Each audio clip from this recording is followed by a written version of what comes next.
unless you want to be able to guarantee further speed control post any tailwind setups. But we are getting into the game, and we do have the leads. Right now, we have Alex leading with the Rillaboom and Raging Bolt versus Joji's Chi-Yu and the Fluttermane. A lead we most commonly saw in previous regulation set formats, coming back to the fray and saying, right, I am still here, I am still relevant, and I am going to prove to you why.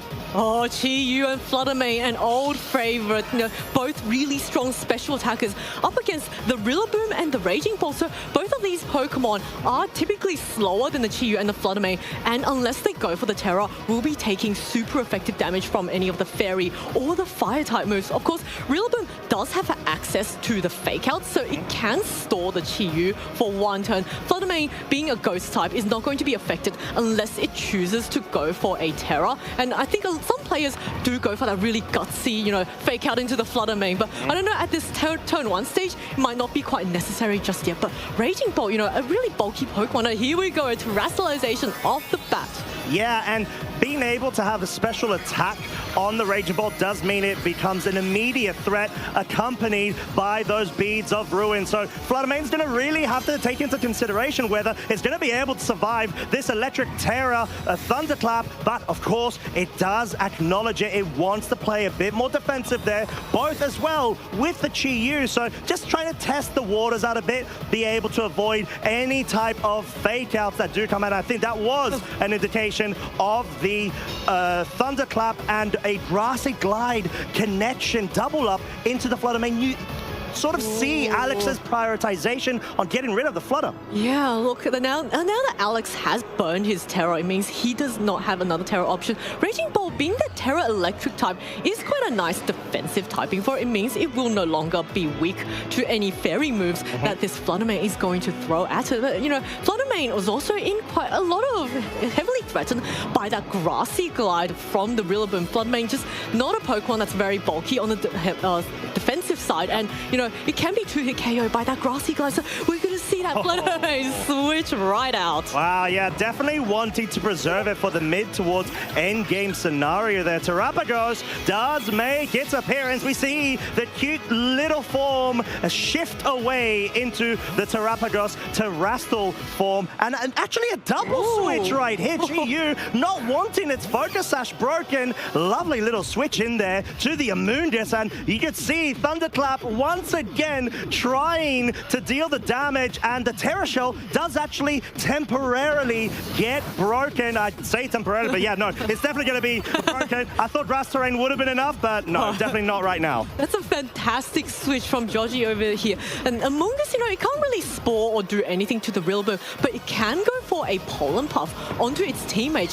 which if the Terrapagos does not go for that Stellar Terra, means that its Terra Shell ability will once again be activated if it goes back up to full health. This Raging Bolt, I'm just going to have a quick look if it's a Assault Vest set. No, it is a Booster Energy set. Yeah. So Raging Bolt can go for the Protect, and it can Thunderbolt, but the Terrapagos, of course, being choice specs, cannot protect. And, if it gets Thunderclapped, it will take damage, unless, of course, this Amoonguss chooses to Rage Powder away any sort of priority away from the Terrapagos. And I do like the Hyper Beam option as well. It's sort of like a guarantee if you don't want to opt to go for the Terrestrialization for whatever reason, but Joji does think that is definitely not the case right now. You want to get rid of the Grass Terrain thanks to that especially fabulous looking Terraform Zero will be completely ridding the field of the terrain, allowing itself as well to now hit with its spread damage for so much powerful attacks. Oh, now, yeah, I did want to correct it to my earlier statement when I said Raging Bolt now has no weaknesses. It will be weak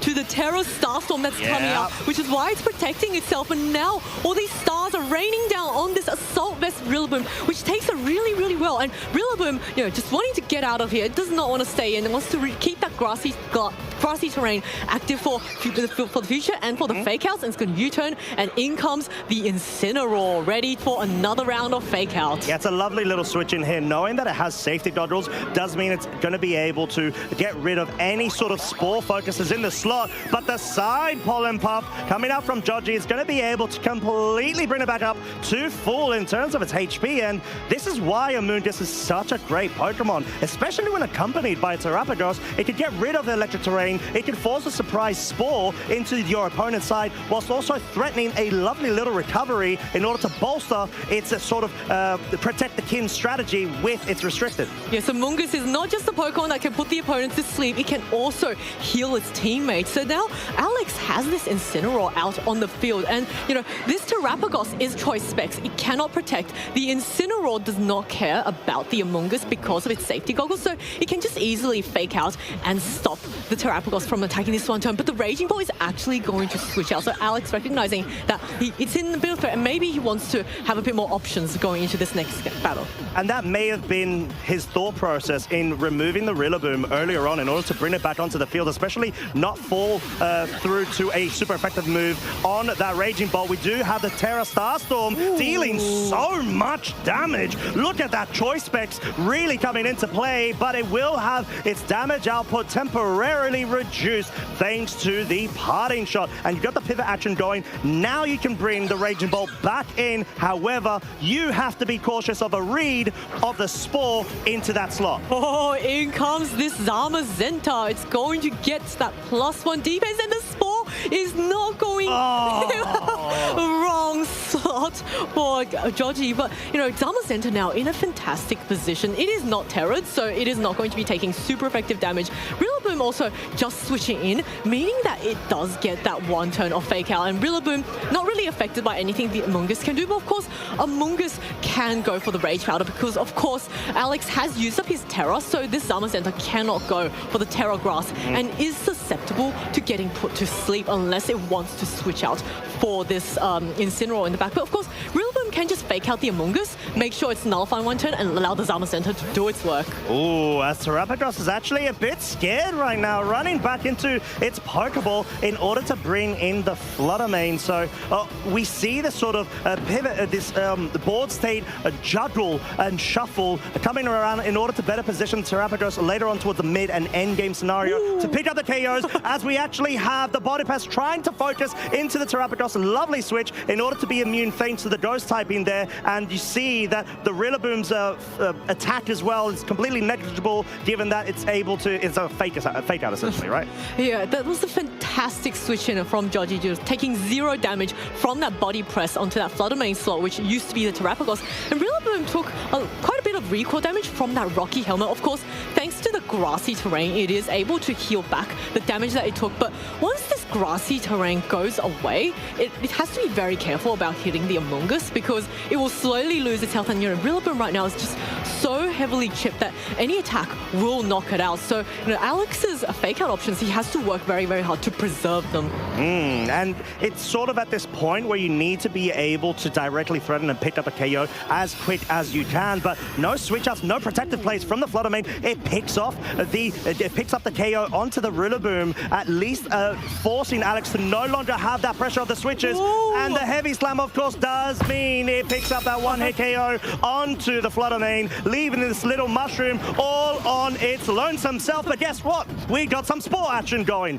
Guarantee sleep turn for the subsequent one with the Zamazenta. A very safe switch in now for the Terrapagos to come back because it doesn't have to worry about the Zamazenta's Body Press, at least for one turn. Of course, Alex does have one more fake out user hidden in the back, and I think we just saw an indication of that Incineroar being sent out. So, you know, maybe trying to buy some time for the Zamazenta to wake up, because of course, Amoonguss is not heavily threatening offensively to either of Alex's Pokemon. So at the moment, it's just really disruptive, and it's not really going to go for a Pollen Pop on the Terrapagos, which is already at full health. So, you know, there's a lot of options for both players, and I think Alex is probably going to try and buy some turns for his Zamazenta to wake up and then be able to start going for the body presses. Yeah, I think he sort of has to at this point, right? Because the moment that you allow this Terrapagos to be able to get the damage that it really wants to, especially if we see a switch out of the Chi-Yu in order to bring the Beads of Ruin onto the field, you further amplify the damage output. It is going to run through your team, and you do not have a safe switch out because of the Terrastalized Raging Bolt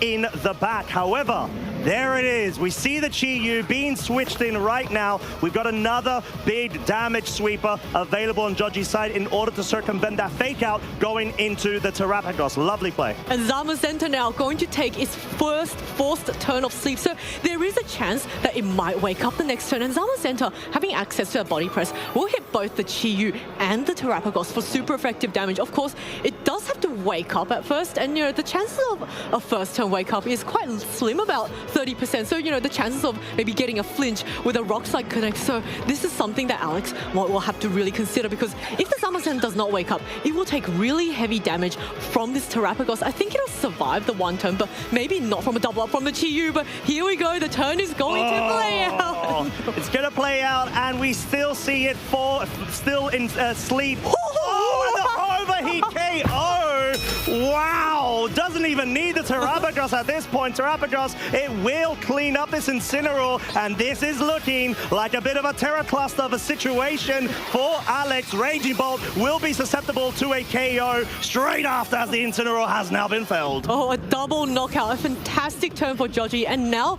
the Raging Bolt that's terrestrialized into the electric type is forced out back onto the field. And it's slower than the Terrapagos, and it's not holding an assault vest. So this Terrapagos, with its single target Terra Starstorm, is going to deal major damage to this. And I would not be surprised to see that Raging Bolt get felled in one hit. Yeah, at this point, you've got the Beads of Ruin synergy alongside it with Choice Specs. This just does ridiculous amount of damage. And the fact that it's in its terrestrial form, its stellar form, should I say, it no longer has any sort of resist that it targets across the board. Let's say even if the Raging Bolt wasn't terrestrialized, you're always going to be hitting neutral. And that's the beautiful thing, one of the beautiful things about this exceptional and unique move. Yes, and now look at Alex, not wanting to fall, but knowing the game is lost, but just going for a protect, just stalling for some time to make sure that he has a battle plan going into that game too. And I think this is a really wise strategy, because, of course, the team preview, you've only got about 90 seconds for that, but you can buy yourself an extra bit of time whilst the animations are playing out, and it's extra time just to think about what to do next, because I think Alex having burned that Terra turn 1 was a little bit detrimental, because then the Terrapagos was able to come in and be threatened with super effective damage. Yeah, you need to be able to have a bit of time to be able to recollect yourself and better understand, right, how do you want to approach this going into game 2? Is there anything that I could have improved on, at least with the Pokemon that I brought in game 1? And I think that is a really nice point that you touched on there, Zoe. The fact that the terrestrialization was activated so early on in the game for Alex, and he wasn't able to capitalize off of getting any thunderclaps, which he was trying to target down into the Flutter Mane. He really wanted to get rid of it. Joji did get drift of that situation and the intention, so I was like, okay, I'm going to adapt, I'm going to safeguard in the back, but I'm going to directly be able to threaten you with the Terrapagos instead.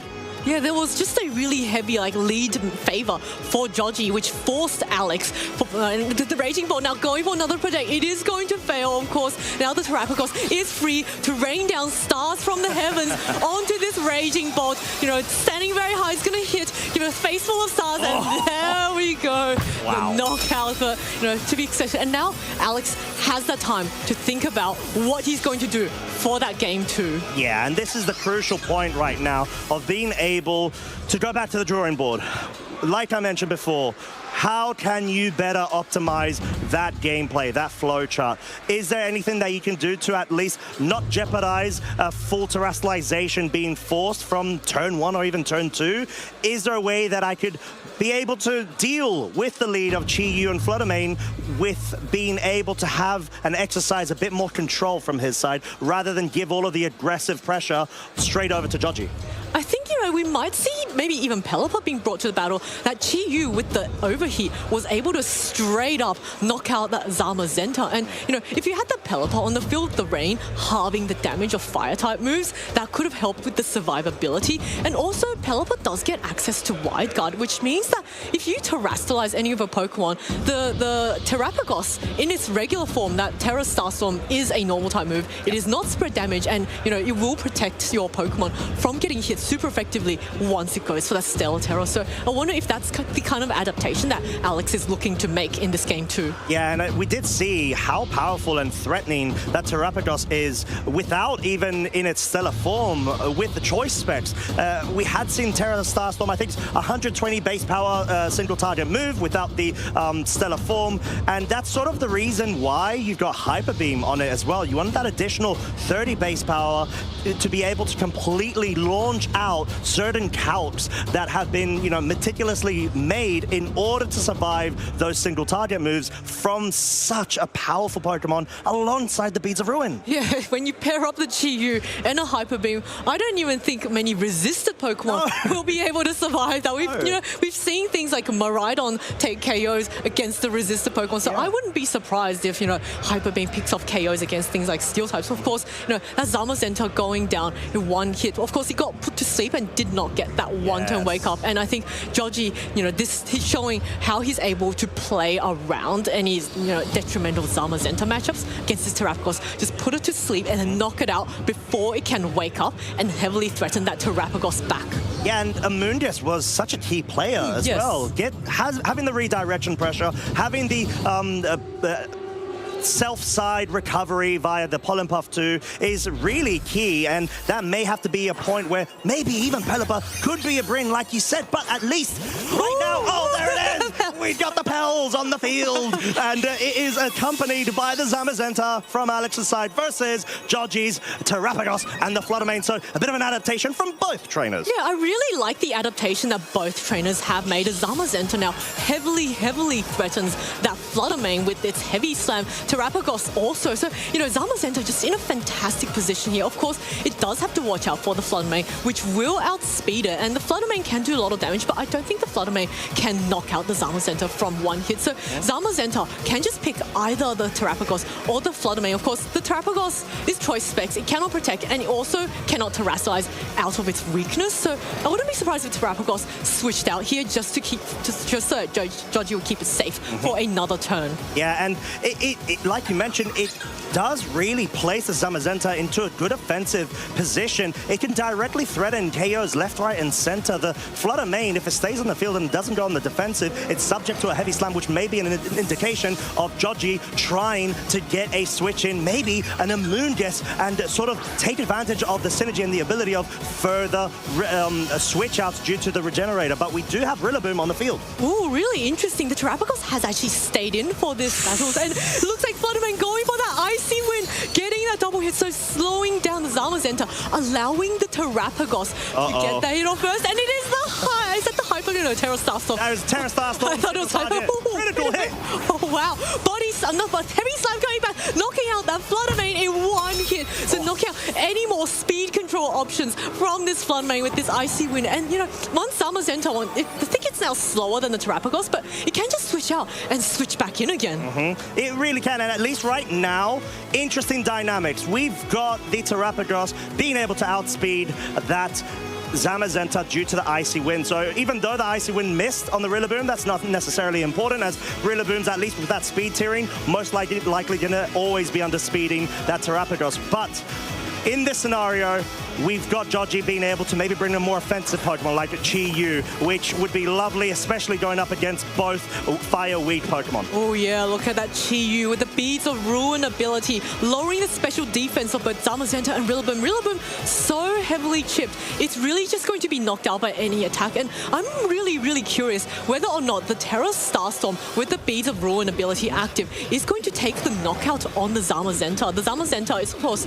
once it goes for the Terra Starstorm, nothing will be able to resist it, but it will be a spread damage. And I think, well, actually, this is really interesting because Rillaboom is now faster than Zamazenta. So if it gets knocked out by Terra Starstorm, Zamazenta will be forced to take full health. But of course, Rillaboom can go for a fake out and buy its teammates another turn. And we could also have the option of Joji trying to go for the Stellar Terrestrialization on the Terrapagos. You get rid of both the grass terrain as well as the rain in order to allow your Chi-Yu a path towards success and picking up a KO, outspeeding the Zamazenta. But we're going to have to find out, is there a focus of the Terra Starstorm into the Incineroar slot, which could be quite crucial, but no Terra Stella. Ooh, no Terra. So this Terrapagos really boldly just staying into battle. Zamazenta also going for a protect. So to keep itself safe, scout out which target Joji is targeting, and it is going to be the Zamazenta. So a fantastic targeting there. But now, there's another fake out option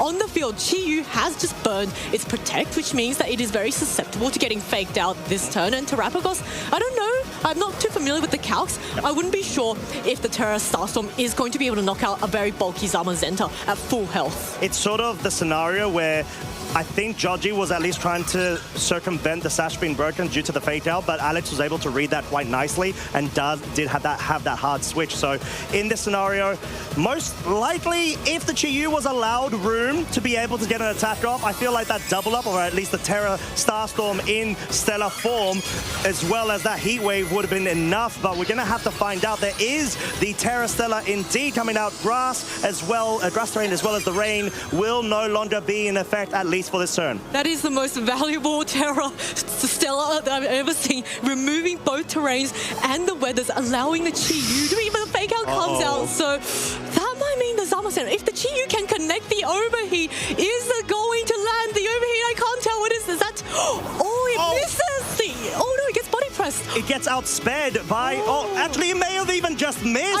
I think it did. Oh, that is such a big miss there. Overheat surely would have been able to pick up the KO there. Oh my goodness, so that was a really, a very devastating miss for Joji, but actually the Terrapagos being able to survive that turn is not the end all, because now the Terra Starstorm and the fact that the Chi-Yu still gets to click overheat, a 90% chance to hit. It's very unlikely to miss twice in a row. Of course, that's not to say it won't miss, but it's not impossible. It's very unlikely, and I think this Zamazenta now at -1 speed is in grave danger of getting knocked out, and that's what we see Incineroar switching out. What does the Zamazenta do? Yeah, I think Alex is going to have to be able to bring in those terrains and rain as well. That could have been an option in order to not allow the Zamazenta to go down, but being able to bring the Rillaboom, maybe an indication of a protect from that Zama in order to allow yourself in the subsequent turn more pressure, fake out, as well as a body press, focus onto that Terrapagos, as we do see the overheat trying. Overheat,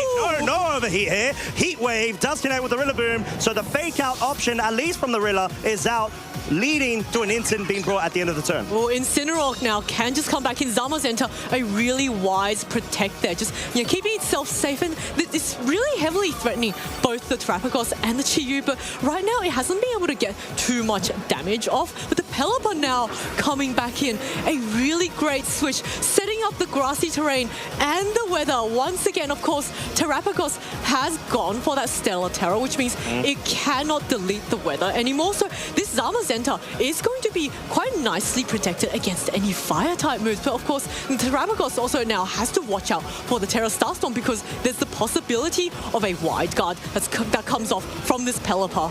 I think it's a really nice bring. I do very much like it. Pelipper does exercise that immediate pressure that's able to threaten at least breaking sashes, and even trying to have the wide guard available, forcing this Terrapagos to have to switch out, maybe be brought back once we're able to dispatch of the Pelipper, as the Amoonguss is the final fourth Pokemon revealed here, followed up by that protect on the Chi-Yu. Chi-Yu just wanting to keep itself nice and safe there. The Zamazenta, the Pelipper going for the wide guard, just keep itself safe against any potential Terra Starstorms. Of course, the Amoonguss did switch in, but Zamazenta now looks like it's going for that body press again on that Chi-Yu, so maybe recognizing that Chi-Yu is quite a bit of a threat, and maybe also predicting that the Terrapagos wanting to switch out. What I find really interesting is that the Zamazenta is at -1, so it is actually getting outspent by both the Terrapagos and the Chi-Yu, but it is still really happy to stay on the field because there's nothing that really heavily threatens it. The rain is up, so the Chi-Yu isn't going to be able to knock it out in one hit with its fire-type moves. And,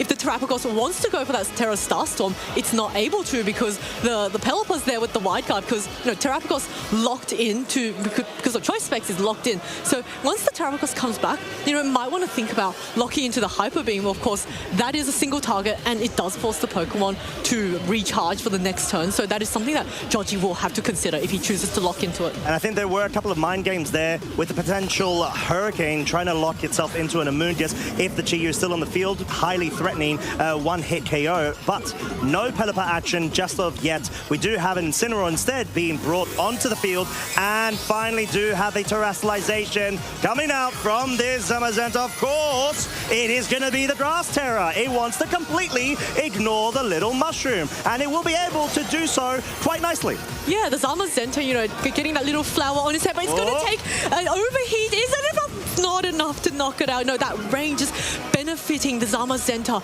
so well. From the Pelipper and the body press coming off, it is enough to knock out this Chi-Yu. So that is one Pokemon, one heavy offensive threat gone from Joji's side. And Joji now down to his final two Pokemon. But among us, applying for it, pollen puffing this little doggo that is now a grass type. Yeah, I think Joji recognizing, of course, the Grass Terror seems like the most realistic option for Alex, because having that immunity to the Rage Powders, to the Spores, will allow the Zamazenta to directly threaten the Terrapagos, but the Zamazenta still has that -1 in speed. It may be forced to switch out right now. Well, I think actually the Zamazenta, even though it's a -1, the Incineroar just came in. Ooh, so it can fake out this choice specs Terrapagos, and now there's nothing the Among Us can do to Rage Powder Ray. I would be very surprised to see the Among Us outspeed, and here we go, the fake out. Zamazenta now going for the body press. Is it going to be enough to knock out this Terrapagos? And it is enough to knock it out! And here's the Among Us left all on its own to deal against the remaining 3 Pokemon on Alex's side. This mushroom against the world. Well, to be fair, it's going to take down the legend of untold stories in the back. The Zamazenta has finally been quelled, but at what cost? The Incineroar and Pelipper surely at this point going to be able to wrap this one up. So very impressive comeback from Alex there. Absolutely not wanting to slow down on his performance, on his metrics, being able to reach this point. He wants to keep it going. Oh, what a fantastic adjustment from Alex. And, you know, the rain might expire soon, but I don't really think that's something that really bothers Alex right now, because both the Incineroar and Pelipper at full health. Incineroar cannot even be put to sleep, so the only thing the Among Us can do is Pollen Puff, and Joji does recognize that, forfeits the game, and both trainers are going to go back to the drawing board to think about their strategies for this Game 3. Well done from both of these trainers, being able to play at a very, very high level. And I do like the sort of intricate interactions there. We sort of had a focus of the different board state adaptations that needed to be made in real time. Given one turn into the other, you want to be able to reposition, if you're Joji, that Terrapagos into a point where just bring it in the back, guarantee the KOs where you can, and get rid of the Pokemon directly threatening it. There was the Icy Wind drop.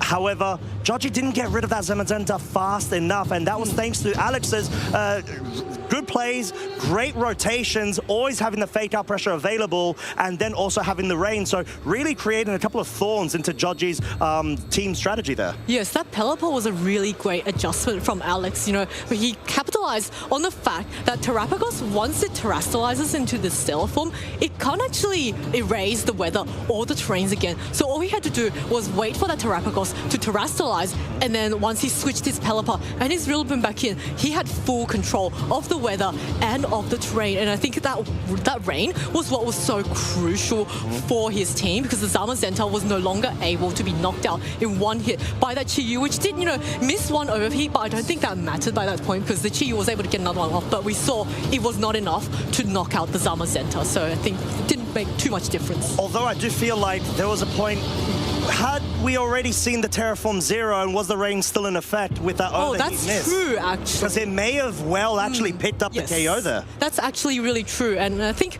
you know, Alex also then capitalizing on the fact that the Terrapagos is choice locked into Terra's Starstorm. So there was a lot of mind games there towards the end of that game too, where does he go for the wide guard, knowing that Alex, you know, he's forced to keep clicking the Terra Starstorm if he switches in, or does he go for that Hurricane into a very obvious switch? And I think in the end, he opted to play it safely, maybe thinking that there's really not much the Among Us can do anyway. So, you know, I see the reason why he made that play. Yeah, 100%. But the real question is, What are both trainers going to do for this critical Game 3 in order to try to make it through to the top 8? We are going to be seeing a bit of a blast from the past in terms of this set. Game 1 lead from Joji's side in Game 3. The Fluttermane Chi-Yu versus the Incineroar and the Zamazenta. So Joji once again leading with the same leads as Game 2, deciding that that was his best options. And, Fluttermane isn't going to care about any fake outs, but of course,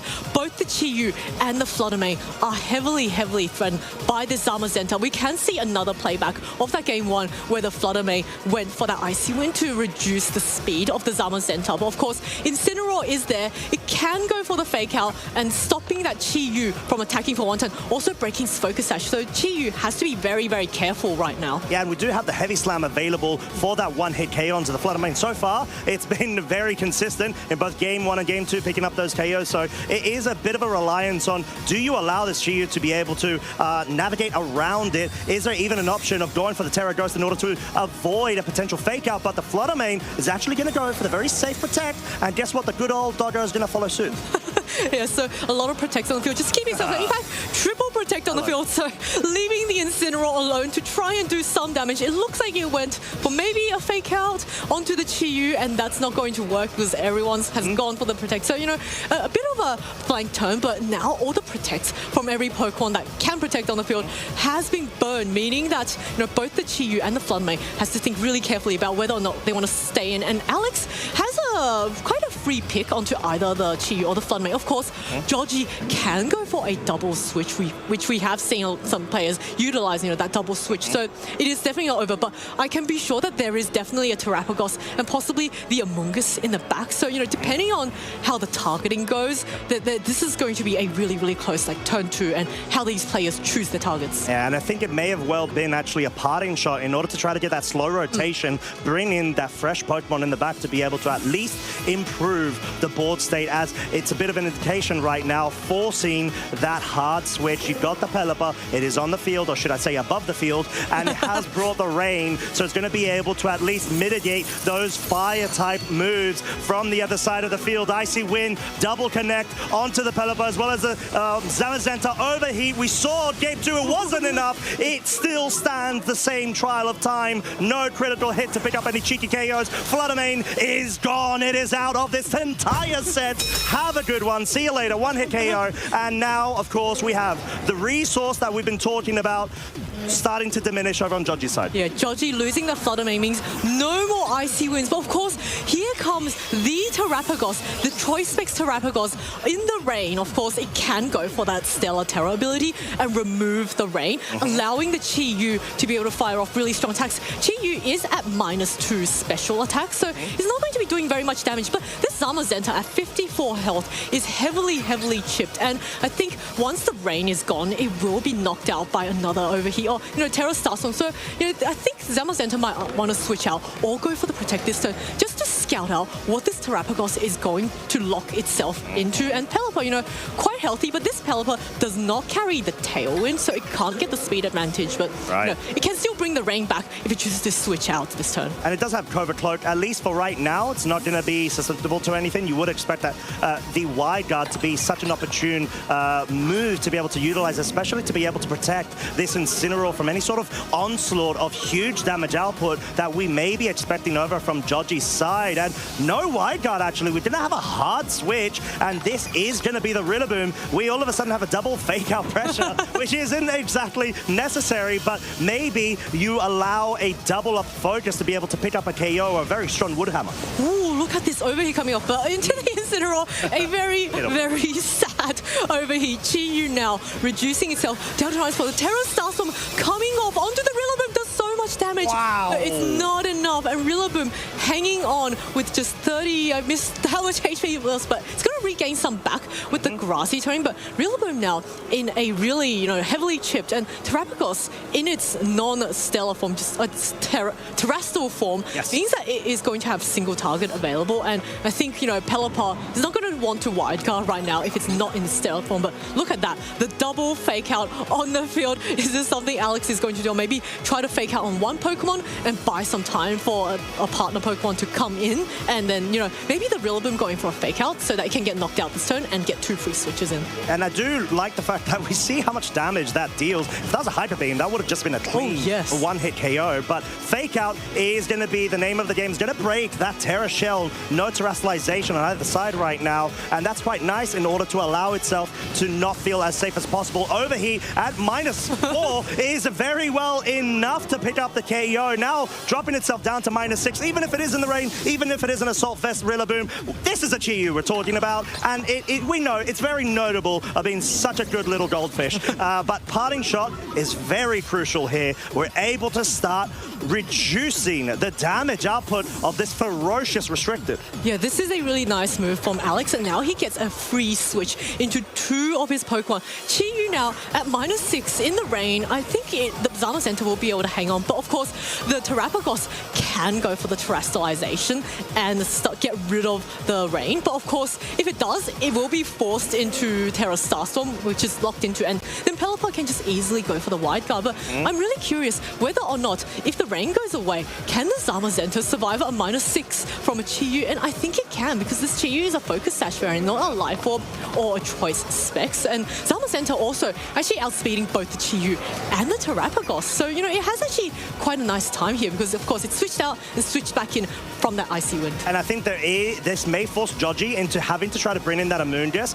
and it's susceptible to a read from the Pelipper if it opts to go for a Hurricane into the slot, but no switch outs right now. We do have the Terraform Zero coming out, getting rid of both rain as well as grassy terrain, and all of a sudden, we've got a lot of damage potential, even if at -1 special attack. Oh my goodness, let's see how this turn plays out. The Zamazenta, I think, will be outspeeding both of these Pokemon. So which target did the Zamazenta go for? It looks like he's going for the body press onto the Terra Switch.